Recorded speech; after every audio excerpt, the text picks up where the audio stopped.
কৃষ্ণ কৃষ্ণ সকলোলৈ প্ৰণাম জনাই পবিত্ৰ শাস্ত্ৰ কীৰ্তন ঘোষা ভাগৰ পৰা প্ৰহ্লাদ চৰিত্ৰৰ পৰৱৰ্তী কীৰ্তন ভাগ আগবঢ়াইছোঁ। জয় গুৰু শংকৰ।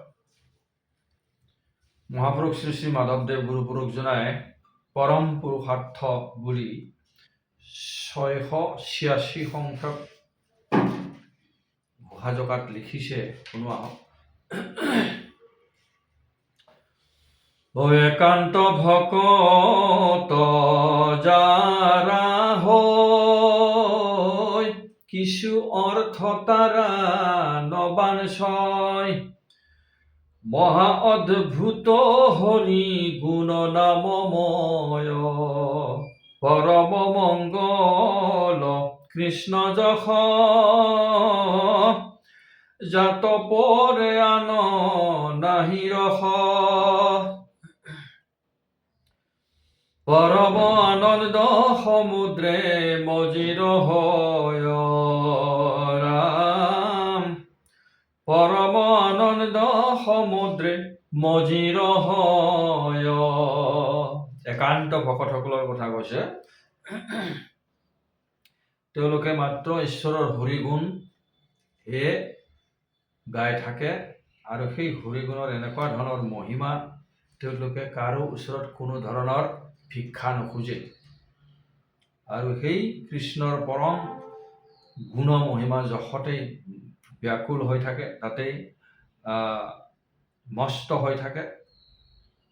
তেনেধৰণে তেওঁৰ এই গুণনাম সমুদ্ৰত আনন্দেৰে ডুব গৈ থাকে বুলি কৈছে।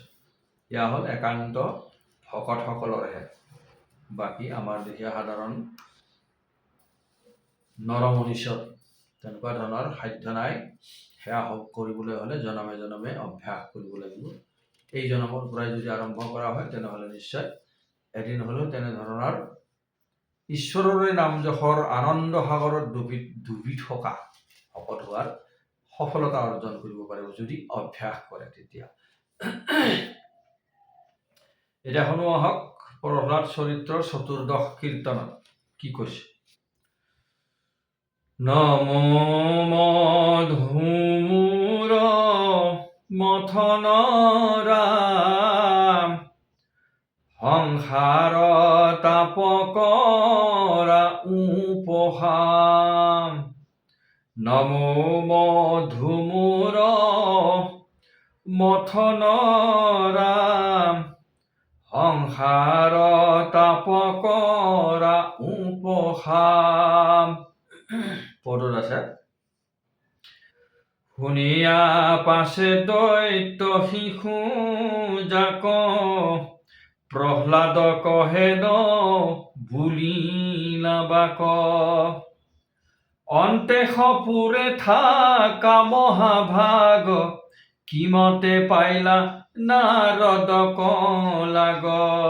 ইয়াৰ আগতে ত্ৰয়োদশ কীৰ্তনত প্ৰহ্লাদে দৈত্য শিশুসকলক তেওঁৰ বন্ধুসকলক কৈছিলে, মই নাৰদৰ মুখতেই তো হৰিৰ জ্ঞানটো পাইছোঁ, হৰিতত্বৰ জ্ঞানটো পাইছোঁ। তেতিয়া সেই বন্ধুসকলে সুধিলে, বন্ধু তুমিনো কেনেধৰণে পাইছা হৰিতত্বৰ জ্ঞানটো? তুমিতো অন্তঃপুৰতেই থাকা, তোমাক কোনে জ্ঞান দিলে? কোন গুৰু আহিল?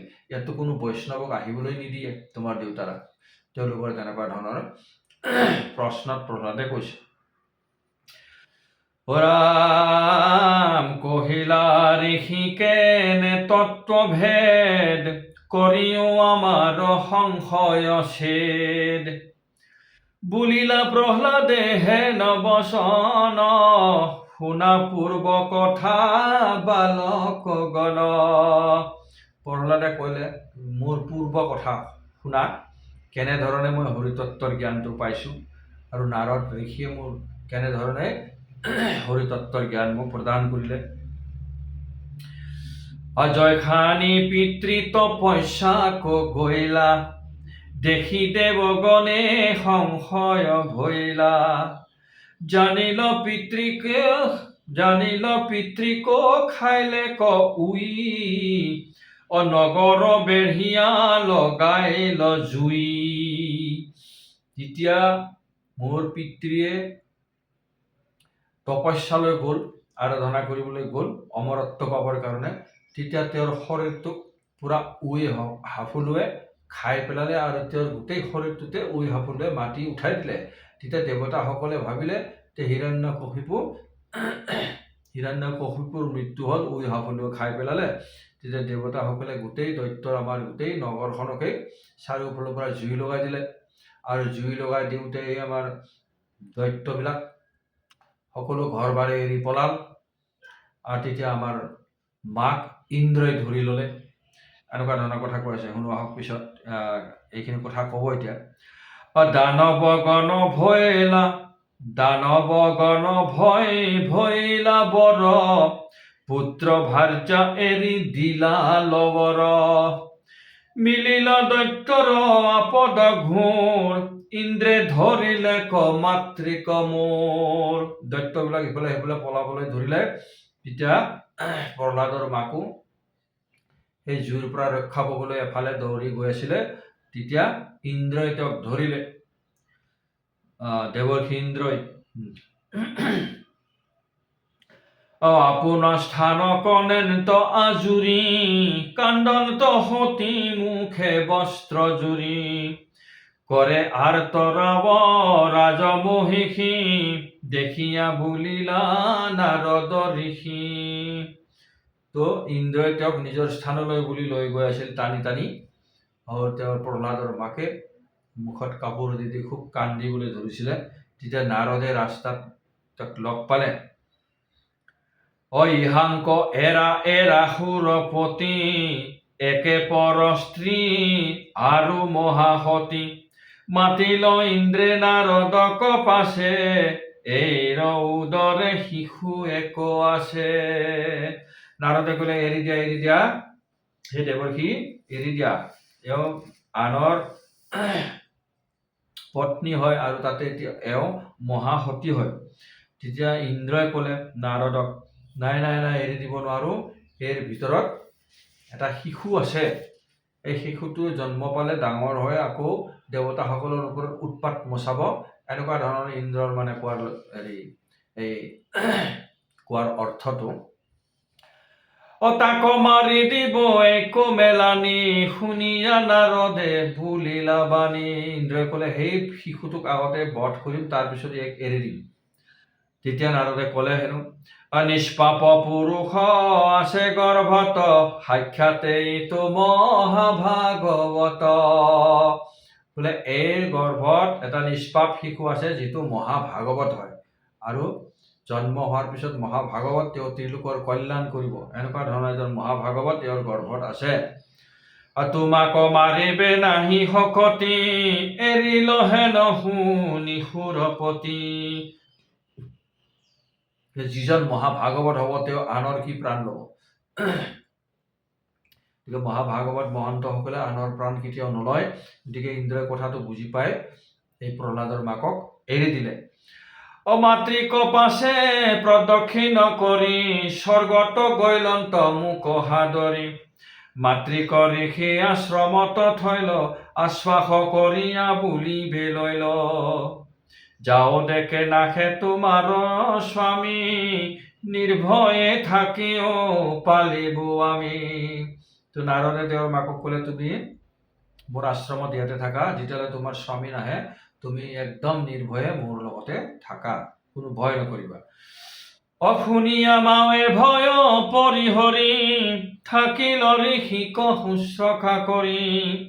দয়াল নাৰদ পিতৃ সমান, মাতৃক দিলান্ত পৰম জ্ঞান। গতিকে মোৰ মায়ে মানে নাৰদ ঋষিৰ আশ্ৰমত নিৰ্ভয়ে থাকিবলৈ ল'লে আৰু নাৰদ ঋষিৰ সেৱা শুশ্ৰূষা কৰিবলৈ ল'লে। নাৰদ ঋষিৰ সেৱা শুশ্ৰূষা কৰোঁতে নাৰদ ঋষি খুব সন্তুষ্ট হৈ তেওঁক এই হৰিৰ পৰম জ্ঞান প্ৰদান কৰিলে।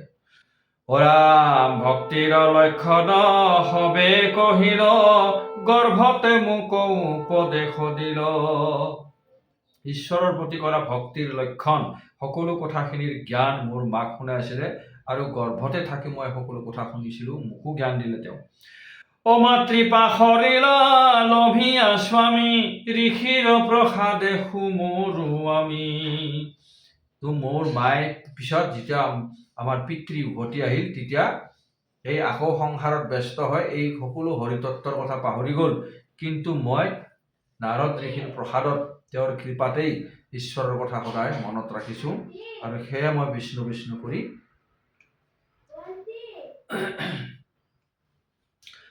রাম কহিল তোমাত হবে স্বরূপ, জানিহি চিন্তা কৃষ্ণর রূপ। আত পরে ধর্ম লোকত নাই, কেতিক্ষণ পরে ক্ষণিক কায়। রামেরিয়া তো অহম ভাব, দৃঢ় করে ধরা কৃষ্ণর পাও। কৃষ্ণর কিঙ্করে কহে শঙ্করে, হরি হরি বোলা সমস্ত নরে। হৰি ৰাম ৰাম। প্ৰহ্লাদে তেনেধৰণে তেওঁৰ পূৰ্বজন্মৰ কথা ক'লে যে নাৰদ ঋষিৰ প্ৰসাদতেই মই হৰিতত্ত্ব জ্ঞানটো লভিছোঁ, আৰু সেই সকলো কথা তোমালোকক ক'লোঁ।